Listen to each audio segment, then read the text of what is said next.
Hello everyone, last લેક્ચરમાં આપણે પરમાણ્વીય દળ એટલે શું એ ભણ્યા હતા. આજે ભણવાનું છે આપણે આણ્વીય દળ એટલે શું, સૂત્ર દળ એટલે શું અને મોલ સંકલ્પના શું છે, આના વિશે ડિસ્કસ કરવાની છે. તો વન બાય વન ભણીએ. પહેલું ભણવાનું છે આણ્વીય દળ. તો આણ્વીય દળ કોને કહેવાશે? તો કે અણુમાં રહેલા બધા જ તત્વોના પરમાણ્વીય દળના સરવાળાને આણ્વીય દળ કહે છે. શું કહી શકાય? અણુમાં રહેલા બધા જ તત્વોના પરમાણ્વીય દળના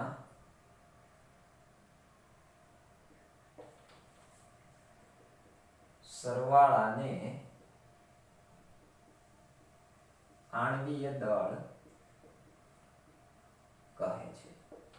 તો આ તો વ્યાખ્યાના સંદર્ભમાં સમજાવ્યું, પણ શોર્ટમાં સમજાવવું છે નોર્મલી આપણે. તો પરમાણ્વીય દળ અને આણ્વીય દળમાં શું તફાવત?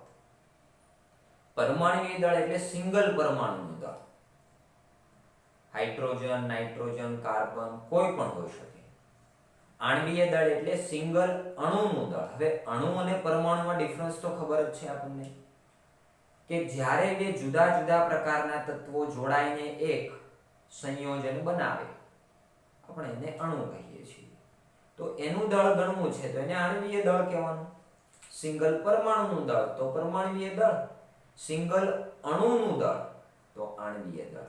પણ સિંગલ અણુમાં તત્વ ઘણા બધા હોઈ શકે છે, તો એ બધાના સરવાળો કરવાનો, પછી એને જે આપણને આન્સર મળશે એને શું કહીએ છીએ? આપણે આણ્વીય દળ કહીએ છીએ. બરાબર છે. ઉદાહરણ તરીકે આપણે સિમ્પલ થી શરૂઆત કરીએ કે સપોઝ મારી પાસે H2O નો અણુ છે. કોનો છે? H2O નો એક અણુ રહેલો છે. તો H2O ના અણુમાં એનું આણ્વીય દળ કેટલું થશે? તો તમે શું કહેવાના? તો ભાઈ પહેલી વસ્તુ તો તમારે લખવાની, આમાં હાઇડ્રોજન કેટલા છે? 2. તેથી 2 કરીને બ્રેકેટમાં હાઇડ્રોજન લખી દેવાના. પછી પ્લસ કરવાનું. ઓક્સિજન કેટલા દેખાય છે? 1. બરાબર છે. એટલે 1 કરીને બ્રેકેટમાં ઓક્સિજન લખી દેવાનું. થઈ ગયું? પછી 2 કરીને હાઇડ્રોજન સિંગલનું પરમાણ્વીય દળ કેટલું હોય? 1 થી 30 પરમાણુના પરમાણ્વીય દળ યાદ રાખવાનું, મેં તમને કીધું છે. બરાબર છે. તો એક હાઇડ્રોજનનું પરમાણ્વીય દળ થાય 1.008, પણ આપણે 1 લખીએ છીએ રાઉન્ડ ફિગર. પ્લસ એક ઓક્સિજનનું થાય 16. પરમાણ્વીય ક્રમાંક નથી પૂછતો, પરમાણ્વીય દળ પૂછું છું. અને આ આપણે યાદ જ રાખવું પડે કે ઓક્સિજનનું કેટલું થાય, હાઇડ્રોજનનું કેટલું થાય. તો ઓક્સિજનની અને હાઇડ્રોજનની જગ્યાએ વેલ્યુ લખી દીધી. હવે 2 મલ્ટીપ્લાય 1 તેથી 2, પ્લસ 16 મલ્ટીપ્લાય 1 તેથી 16. તેથી આન્સર આપણો આવશે 18, અને એની પાછળ યુનિટ કરવાનો u. એની પાછળ યુનિટ શું કરવાનો? u. તમે એમ કહેશો સર AMU લખાય? હા લખાય, પણ AMU ની જગ્યાએ આપણે શું લખીએ છીએ? હવે u લખીએ છીએ. સિંગલ અણુ એટલે કે એક H2O ના અણુનું દળ થયું 18u. લખી શકાય. સેમ વસ્તુ સપોઝ હું તમને પૂછી લઉં કે કાર્બન ડાયોક્સાઇડના અણુનું આણ્વીય દળ જણાવો મને, તો તમે આવું જ કરવાના છો કે કાર્બન કેટલા છે એમાં? તો કે કાર્બન 1 છે, બ્રેકેટમાં C લખી દો. પ્લસ ઓક્સિજન કેટલા દેખાય છે? 2 છે ને. આ 2 ઓક્સિજનના છે, કાર્બનના નથી. ઓક્સિજનની નીચે લખ્યા છે. તેથી 2 કરીને બ્રેકેટમાં શું લખી દો? ઓક્સિજન. હવે 1 કરીને કાર્બનની જગ્યાએ કેટલા લખવાના? 12, કારણ કે કાર્બનનું પરમાણ્વીય દળ 12 હોય છે. પ્લસ 2 કરીને ઓક્સિજનની જગ્યાએ શું લખો? 16, કારણ કે ઓક્સિજનનું કેટલું હોય છે? 16. તેથી અહીંયા કેટલા આવશે? 12 મલ્ટીપ્લાય 1 તેથી 12, 16 મલ્ટીપ્લાય 2 એટલે 32. તેથી 32 પ્લસ 12 કેટલા થશે? 44u. તો આ આપણને મળી ગયું આણ્વીય દળ. કોનું? Carbon dioxide. કોઈ પણ અણુનું તમને આણ્વીય દળ પૂછે, શોધી શકીએ આપણે. સપોઝ હું તમને અહીંયા પૂછી લઉં કે હું તમને ગ્લુકોઝ આપું છું. શું આપું છું? ગ્લુકોઝ. તો એક્ઝામમાં તમને થોડું કન્ફ્યુઝ કરવા માટે, ટ્વિસ્ટ કરવા માટે આવું જણાવે કે ગ્લુકોઝનું આણ્વીય દળ શું? તો તમે પહેલા કહેવાના સર આનું સૂત્ર શું થશે? તો સૂત્ર આપણને આવડવું જોઈએ. યાદ રાખજો, ગ્લુકોઝનું સૂત્ર થશે C6H12 O6 આ ગ્લુકોઝનું આણ્વીય સૂત્ર છે, ગ્લુકોઝના એક અણુનું સૂત્ર છે. તો સેમ કોન્સેપ્ટ એપ્લાય કરો કે ગ્લુકોઝમાં કાર્બન કેટલા 6 બ્રેકેટમાં કાર્બન લખો પ્લસ કરવાના હાઇડ્રોજન કેટલા 12 લખો બ્રેકેટમાં H લખો પ્લસ કરો ઓક્સિજન કેટલા 6 બ્રેકેટમાં O કરો. હવે 6 કરીને બ્રેકેટમાં કાર્બનની જગ્યાએ 12 લખી દો કારણ કે એક કાર્બનનું પરમાણુય દળ 12 હોય છે. પ્લસ 12 કરીને હાઇડ્રોજનની જગ્યાએ 1 લખી દો પ્લસ 6 કરીને ઓક્સિજનની જગ્યાએ 16 લખી દો. ચાલો 12 × 6 કેટલા થશે 72 પ્લસ 12 × કેટલા થશે 12 પ્લસ 6 × 16 તો 96 કેટલા થશે 96. ટોટલ કરીએ આન્સર કેટલો આવશે આપણો 6 ને 2 8 ને 6 સોરી 72 લખવાના મેં 76 લખી દીધા. ઓકે 12 × 72 થશે 96. 12 અને 72 નો સરવાળો કરો 6 + 2 8 + 2 10 1 9 10 11 ને 7 18 180 યુ થવાનો છે ગ્લુકોઝનું આણ્વીય દળ. કેટલું થશે 180 ગ્લુકોઝના એક મોલેક્યુલનું આણ્વીય દળ આટલું થશે. તમે કહેશો શું સર આવી રીતના બ્રેકેટ કરવાની લખીને જરૂર છે? તો કે જરૂર તો નથી, તમે આગળ ભણશો એટલે. પણ જો તમને આની પ્રેક્ટિસ પડશે આવી રીતના બ્રેકેટમાં કાર્બન લખશો 12 એની સંખ્યા લખશો હાઇડ્રોજન એની સંખ્યા ઓક્સિજન એની સંખ્યા પછીનું પરમાણુય દળ તો એકવાર તમને પ્રેક્ટિસ પડી જશે પછી તમે આમાં ભૂલ નહીં કરી શકો. પણ પહેલેથી તમે ડાયરેક્ટ ગણવા જશો તો મિસ્ટેક થઈ શકશે. તો પહેલા આ ટેકનિકને ફોલો કરીને આન્સર આપવાનો. સપોઝ હું તમને એમ કહું કે 4 નંબર તમને સુક્રોઝ આપી દીધું. શું આપ્યું છે? સુક્રોઝ. સુક્રોઝનો ફોર્મ્યુલા થાય C12H22O11. આ સુક્રોઝનો ફોર્મ્યુલા છે. તેનું દળ ગણવું છે સેમ વસ્તુ. કાર્બન કેટલા દેખાય છે 12 તેથી 12 બ્રેકેટમાં કાર્બન પ્લસ હાઇડ્રોજન કેટલા દેખાય છે 22 તેથી 22 કરીને બ્રેકેટમાં શું કરી દો હાઇડ્રોજન પ્લસ ઓક્સિજન કેટલા દેખાય છે 11 11 કરીને બ્રેકેટમાં શું લખી દો ઓક્સિજન. ચલો હવે 12 × 12 થશે અહીંયા કાર્બનની જગ્યાએ 12 હાઇડ્રોજનની જગ્યાએ 1 પ્લસ ઓક્સિજનની જગ્યાએ 100. તેથી 12 × 12 કેટલા થશે 144. 22 × કેટલા થશે 22 અને 16 × 11 16 × 10 એટલે 160 એટલે 176 ટોટલ કરશો એટલે આન્સર કેટલો આવશે 6 ને 2 8 8 ને 4 12 8 2 10 ને 4 14 2 ને 3 342 યુ થશે. બરાબર. તો આણ્વીય દળ એટલે તેમાં રહેલા દરેક તત્વના પરમાણ્વીય દળનો સરવાળો કરી દેશો એટલે આણ્વીય દળ મળી જશે. કોઈ પણ અણુનું આણ્વીય દળ તમે શોધી શકો. કાર્બન મોનોક્સાઇડનું શોધી શકો છો, ઇથેન, પ્રોપેન, બ્યુટેન, પેન્ટેન, હેક્સેન જે પણ કયો બધા જ અણુનું આણ્વીય દળ તમે આવી રીતના શોધો. પણ ધ્યાન શું રાખવાનું? એનો યુનિટ પાછળ યુ લખવાનો. આમાં કોઈ મિસ્ટેક ના થાય. બરાબર છે? આમાં યુનિટ આપણે શું લખીશું? યુ. એટલે સિંગલ અણુનું દળ તો આણ્વીય દળ, સિંગલ પરમાણુનું દળ તો પરમાણ્વીય દળ થશે. ચાલો હવે નેક્સ્ટ આપણે આ કોપી કરી લેજો. નેક્સ્ટ જોઈએ સૂત્ર દળ. હવે નેક્સ્ટ જે આપણું દળ આવે છે એનું નામ છે સૂત્ર દળ. તો કે સૂત્ર દળ એટલે શું? આપણે પરમાણ્વીય દળ ભણ્યા, આણ્વીય દળ ભણ્યા.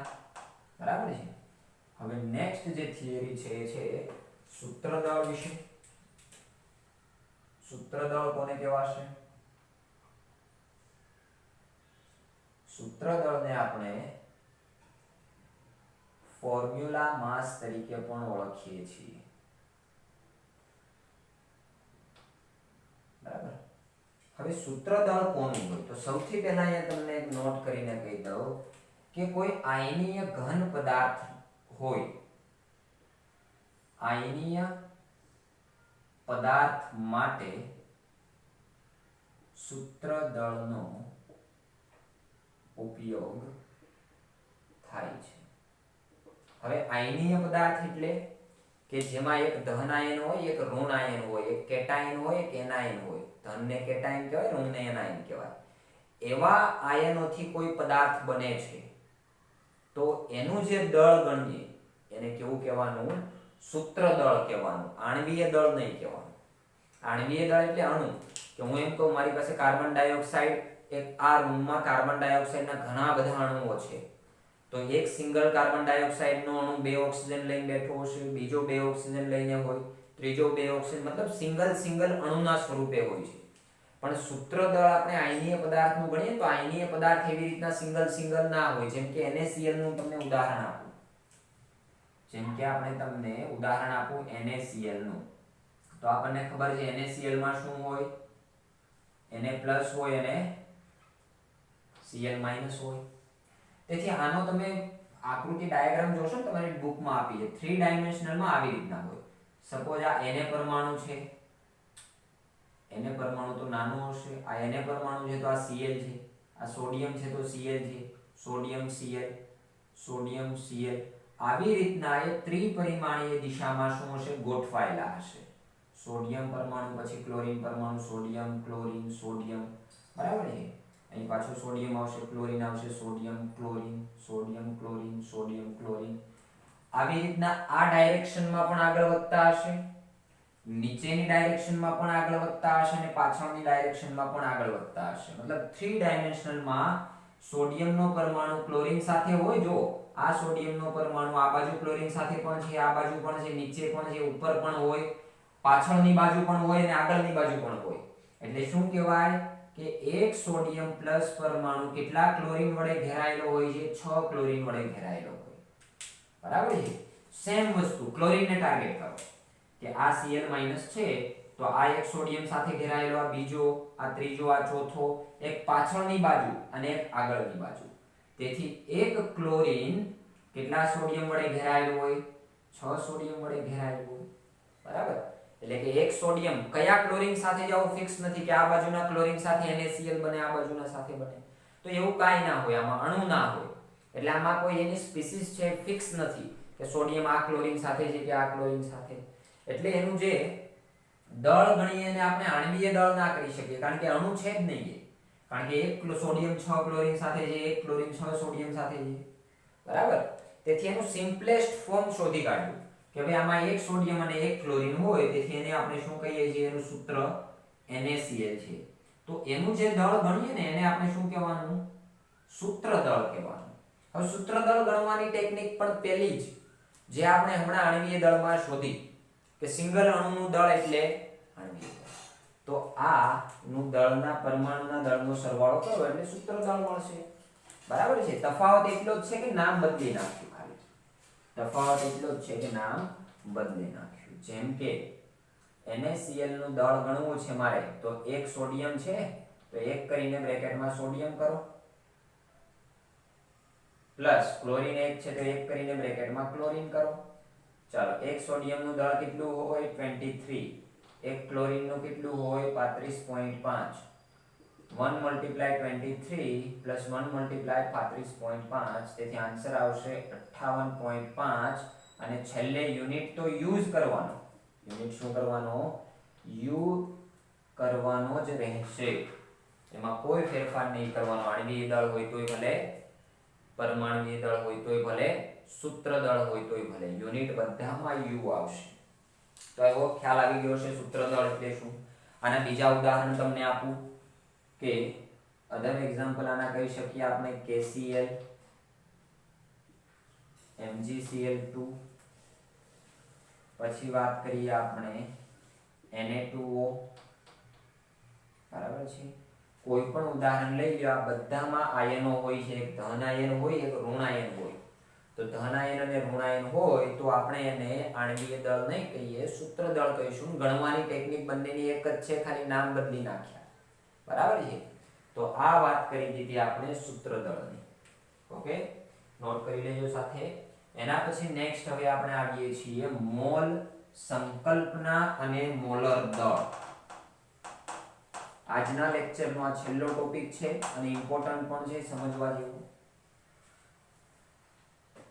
નેક્સ્ટ ટોપિક છે આપણો મોલ સંકલ્પના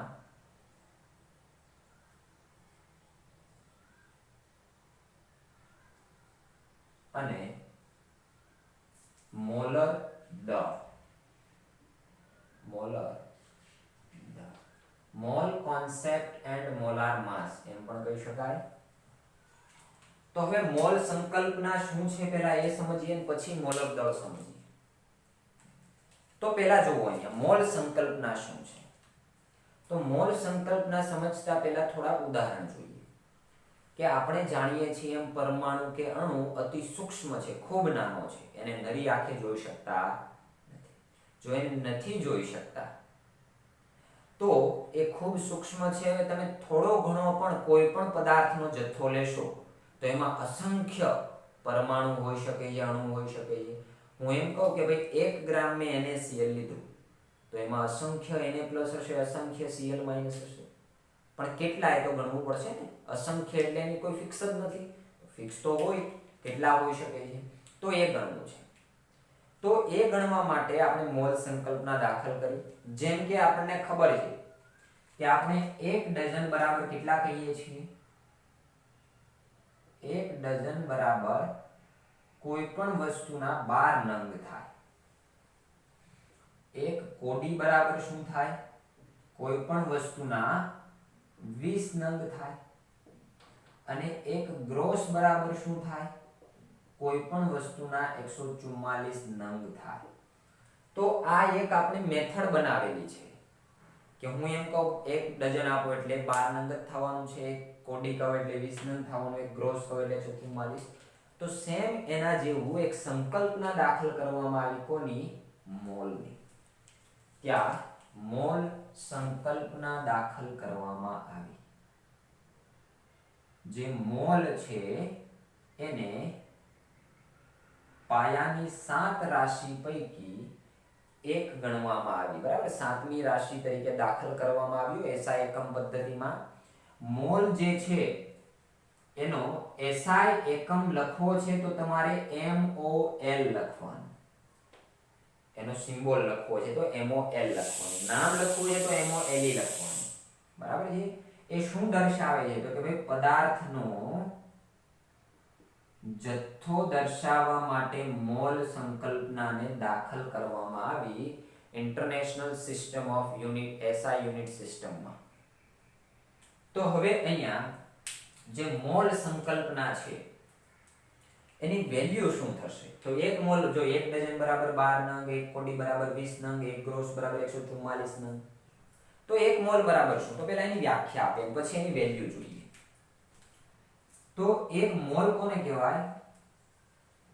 તો 1 મોલ એટલે પદાર્થનો એટલો જથ્થો, અથવા તો એમ કહી શકીએ કે 1 મોલ એટલે પદાર્થમાં રહેલા એટલા પરમાણુઓ કે જે C12 સમસ્થાનિકના પરમાણુઓ અથવા સ્પીસીસ જેટલો ધરાવે છે. બરાબર છે.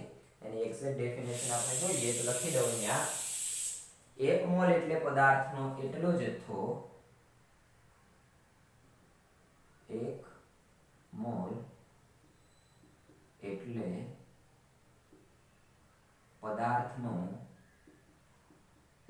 એટલો જથ્થો કે જે C12 12 ગ્રામ 12 ગ્રામ C12 સમસ્થાનિકના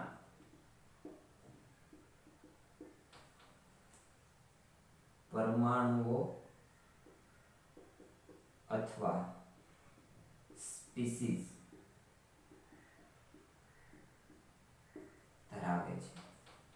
એટલે આનું શું થયું કે 12 ગ્રામ કાર્બન 12 નો સમસ્થાનિક, મતલબ કાર્બનનો જે સમસ્થાનિક છે કાર્બન 12, 12 ગ્રામ કાર્બન 12 માં જેટલા પરમાણુઓ છે ને એને જ 1 મોલ કહી દીધો.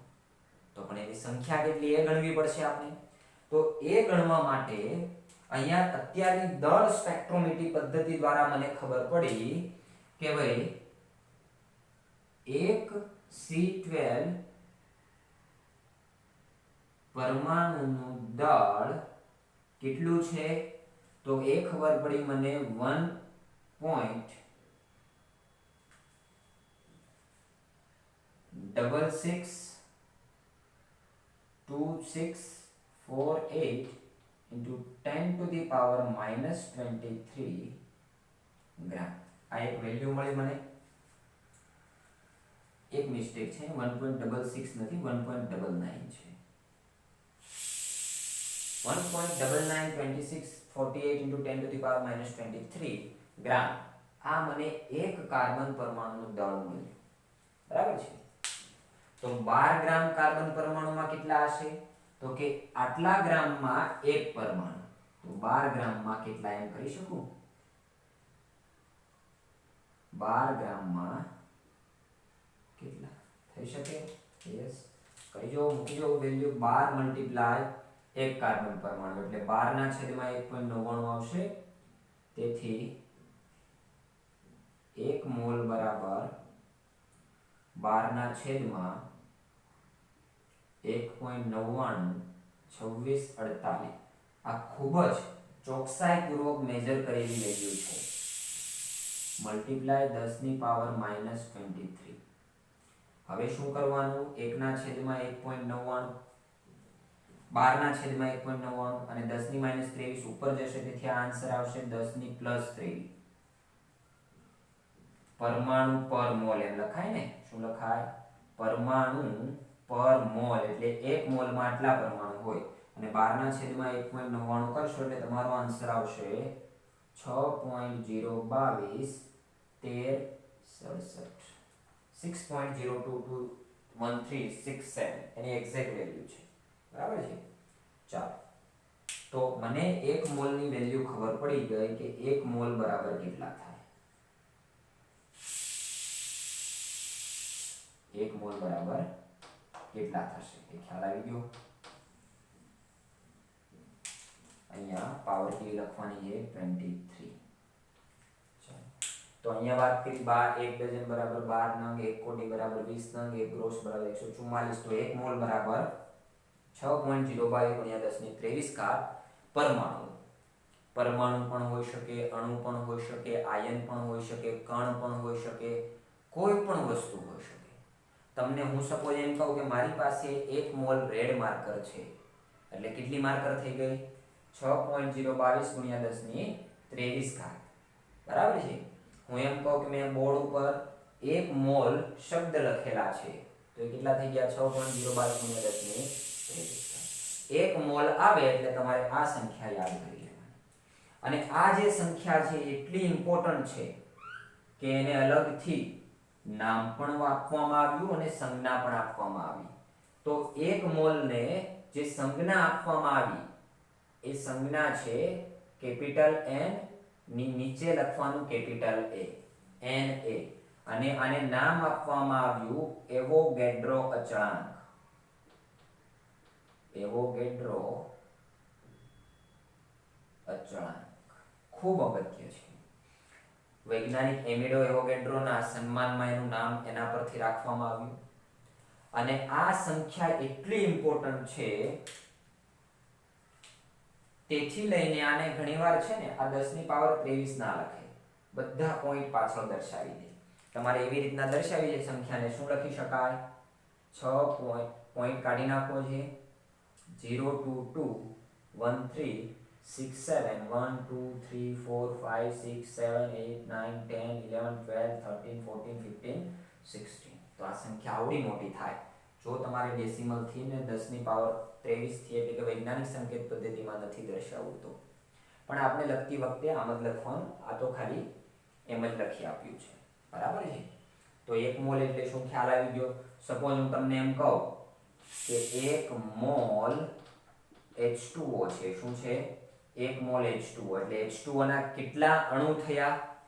H2O ના અણુ થશે 6.022 × 10⁻23. આ 1367 યાદ રાખવાની જરૂર નથી, તમે ખાલી શું યાદ રાખો? 6.022 × 10⁻23 H2O ના અણુ એમાં હાજર હોય.